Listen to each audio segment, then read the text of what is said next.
Welcome to That's Good Sports. I am Brandon. There's no reason for a stupid long name today, but I managed to do it anyway, Perna. Now, I've thought about how I should approach this video all weekend, and if I'm honest, I couldn't really wrap my head around it. I'll get back to business as usual tomorrow, which luckily for me, the words business as usual mean writing jokes and talking about football. Here's what I want to make clear before some of you X out of this video. I know some of you wish that I had some kind of regular football-related content to put out today. I understand that for a lot of you, you're getting videos and tweets and commentary from every direction and have been since Thursday or Friday. I understand that for just a second, a lot of you were probably wishing you would get an escapist type video from me that could briefly make you forget about that. As a country, we are very visibly coming apart at the seams. My promise to those of you in that camp is that I will start delivering regularly scheduled programming again tomorrow or Wednesday at the latest. And it'll stay that way forever. But for now, I can't, in good conscience, go back to talking about football without acknowledging the state of our country. So what I want to do today is not say what I think most of you want to hear, because inevitably some of you will agree and others will disagree with anything I say within the realm of the social climate. I'm not going to say what I think I should say just to get this over with and to check a box like other brands have done with hollow PR manufactured statements that use a ton of words to just say words. And I'm not going to shame anyone for trying to say the right things, even if they sort of missed the mark. Instead, I'm going to do the only thing I can, which is to say what I really think and feel about this situation. All that I ask is that you don't hold that against me, because at the end of the day, this is a channel about football, and it will remain about football. But this is one of the rare times where I found it impossible to talk about football. One thing I know for sure is my timing is terrible. I'd been waiting and waiting to announce here on my YouTube channel that my wife was pregnant. And I finally did that last Thursday. And I was so happy to share that news with everyone who supports this show, because this show is a big reason I can bring a child into the world. And the positive responses I got were incredibly uplifting. So many of you took the time to comment and encourage me and tell me you believed I will be a good dad and celebrate that I did sex right. I know we have a good community of people here. The good far outweighs the bad week in and week out, and I have to believe that is also true out there in the real world, the place I rarely enter these days. Now, that same day last week that I felt so encouraged was the same day George Floyd's life was taken unjustly by Minnesota police. A day I felt more optimistic than I had felt in months about bringing my daughter into the world. Millions of Americans felt the exact opposite of that as they watched another black man killed by law enforcement. My wife and I watched a lot of news coverage this weekend, and as I scrolled through Twitter, my timeline was filled with what has become a movement for justice in numerous cities across the country. And I don't know what to do. And I do not like admitting that. Nobody likes to admit that they don't have the answers. What I do know is that the killing of George Floyd was wrong. People cannot be treated like that. I know that, but I do not know how to actually change that, and that is what bothers me. I know I can donate money to an appropriate cause, and even that seemed hard to find, and I can highlight those doing good in the midst of this chaos, which I will try to do a little bit of today, and I can continue to vote, but I do not know how to fix a systemic problem or to ensure justice is brought to police officers who unjustifiably use violence to hurt and disproportionately kill people of color. I'm not going to go out and protest right now either. I have my first child coming in 3 months. The last thing I want to do is be out next to thousands of people risking getting my wife or my kid sick. I feel helpless. I feel like I have no power to make any real change. When I think about that, the way I felt all weekend, I think that must be a fraction, a tiny fraction of the frustration and pain so many black men and women are feeling right now and have felt for too long. I have to believe I'm not the only person who feels like this today either. What I arrived on is that I can feature a few of the positive things I saw NFL players doing this weekend. Something that resonated with me was Justin Simmons' actions, whose message in Florida is one I wholeheartedly support. You will not have any violence. Martin County, Florida will be the difference. I hope everyone understands that. We have come way too far. Okay, we are close. We need to stick together. We need to be unity. This is why this is important. Like I said before, this means more to us than anything you can post on Facebook, Twitter, Instagram. We need to be united. We need to be united. This is important. So while we're out here, don't forget, it was said earlier, I'm sad we're here. But we need to make sure that we understand that we are fighting for equality, not superiority. Right. Make sure we understand that. All lives matter when black lives matter. All lives matter when black lives matter. We pledge our allegiance to the flag for freedom and justice for all, and we do not have our justice. So let's understand that. But we will get it, not by force. Okay? Not by force. I hope you guys understand that. Anyone that doesn't know who I am, my name is Justin Simmons. I am a product of Port Salerno, Florida. I currently play in the NFL, but that is not who I am. That is not what I do. I am a biracial human being. My dad is black, my mom is white. I understand the pain that both sides are dealing with. Racism is not one-sided. It goes all across the border, okay? So we need to understand that.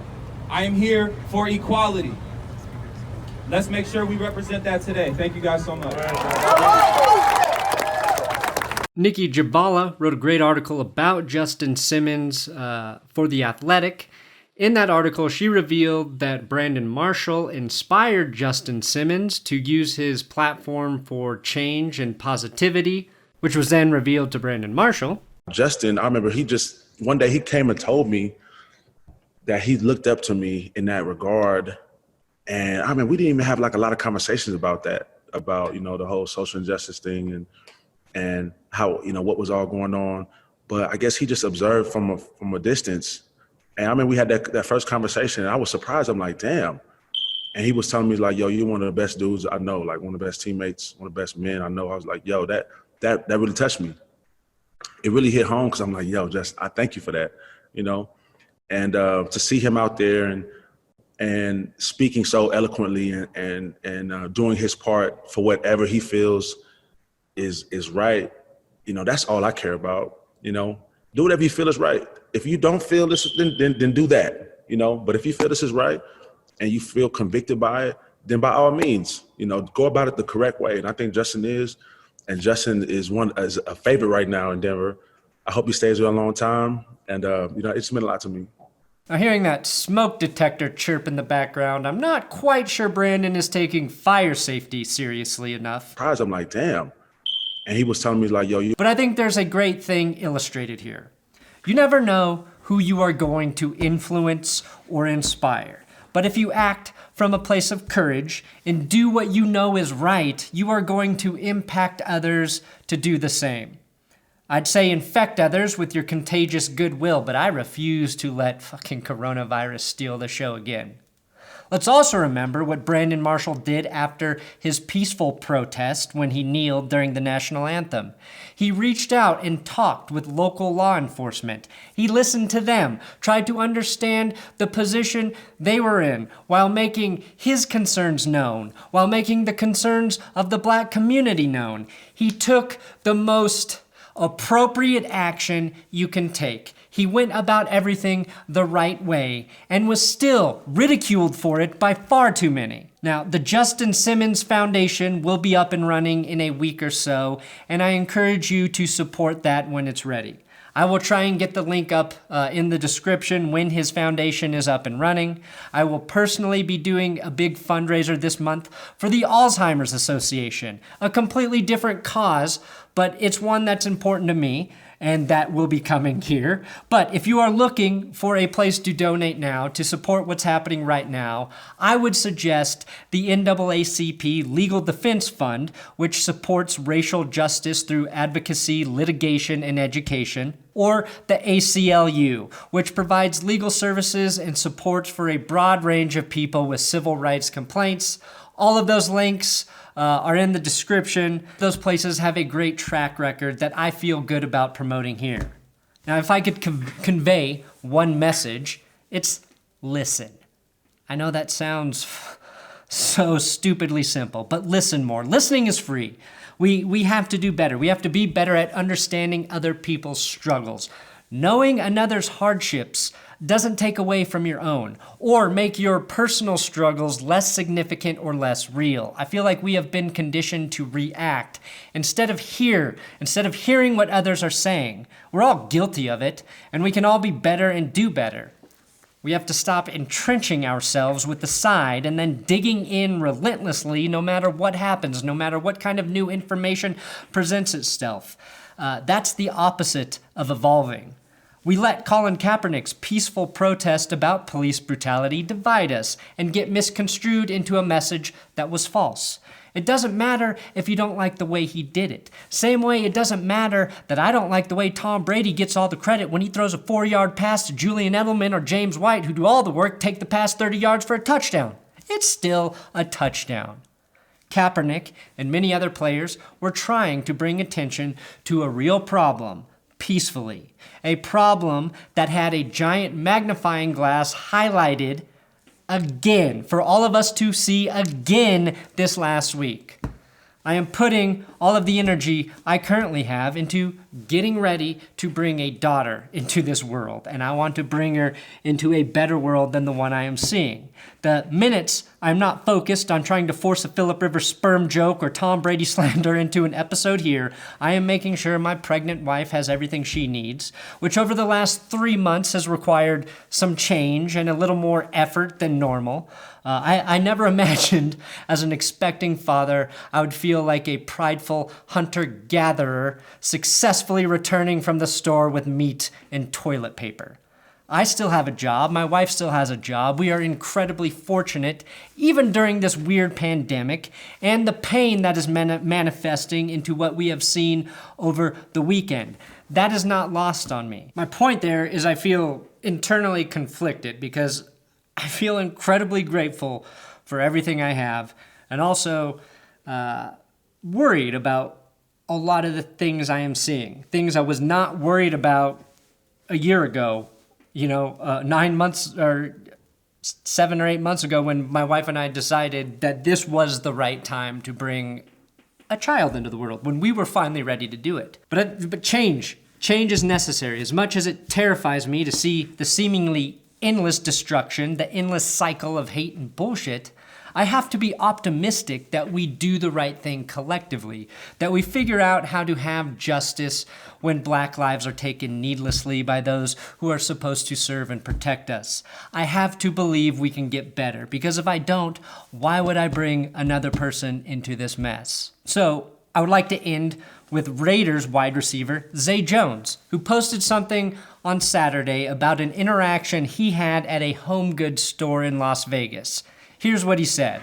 I was just at a local home goods store with my cousin getting furniture for my place when an elderly white woman approached me at the checkout counter.